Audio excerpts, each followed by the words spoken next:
इय्याक नअबुदु व इय्याक नस्तईन। अस्सलामु अलैकुम व रहमतुल्लाहि व बरकातुहू। अगर आपने अभी तक मेरी चैनल को सब्सक्राइब नहीं किया तो बराए मेहरबानी सब्सक्राइब कीजिए और फेसबुक पे भी फॉलो कीजिए। हमने एक सीरीज़ शुरू की थी और उस सीरीज़ में हमने 5 एपिसोड ख़त्म किए हैं जो कि अंबिया कराम के बारे में थे, और आज उन 5 एपिसोडों का एक निचोड़ है कि हमने उन 5 एपिसोडों में क्या सीखा है। या हर नबी ने अपनी कौम को एक अनमोल सबक दिया जो आज भी हमारे लिए रोशनी का चिराग बन सकता है। हज़रत आदम अलैहिस्सलाम ने हमें तौबा और अल्लाह की रहमत पर यकीन करना सिखाया। अल्लाह ताला फरमाता है, बेशक अल्लाह तौबा करने वालों से मोहब्बत करता है। हज़रत इब्राहीम अलैहिस्सलाम ने हमें सब्र, तवक्कुल और कुर्बानी का दर्स दिया। उनका जज्बा इस जुमले में समाया है, मेरी नमाज, मेरी कुर्बानी, मेरी जिंदगी और मेरी मौत सिर्फ अल्लाह के लिए है। ये उनकी जिंदगी से हमें ये पता चलता है कि वाकई उनकी नमाज, उनकी जिंदगी, उनकी मौत सिर्फ अल्लाह के लिए ही थी। हजरत नूह अलैहिस्सलाम ने लगातार दावत और हिम्मत का पैगाम दिया। कुरान में आता है, मैंने अपने कौम को दिन रात बुलाया।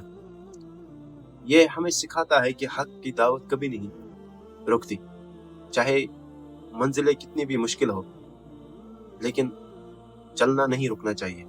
हजरत मूसा अलैहिस्सलाम ने जुल्म के खिलाफ खड़ा होने और इंसाफ की अहमियत समझाई। अल्लाह ने उन्हें कहा, जाओ फिरौन के पास, उसने हद पार कर दी है। यह हमें दिखाता है कि जुल्म के सामने खामोशी इख्तियार नहीं करनी चाहिए। ईसा अलैहिस्सलाम का भी यही पैगाम था, मोहब्बत, इंसानियत और माफी का सबक दिया। दोस्तों, इन सब अंबिया कराम की जिंदगियों का जायजा लेते हुए नतीजा यह है कि जिंदगी में चाहे कितनी भी मुश्किलें क्यों ना आए, हमें अल्लाह पर यकीन, सब्र और सच्चाई, इंसाफ और मोहब्बत के रास्ते पर चलना चाहिए। पैगाम, आज का असल पैगाम यही है, सब मिलकर अल्लाह की रस्सी को मजबूती से थाम लो और लड़ाई झगड़ा मत करो।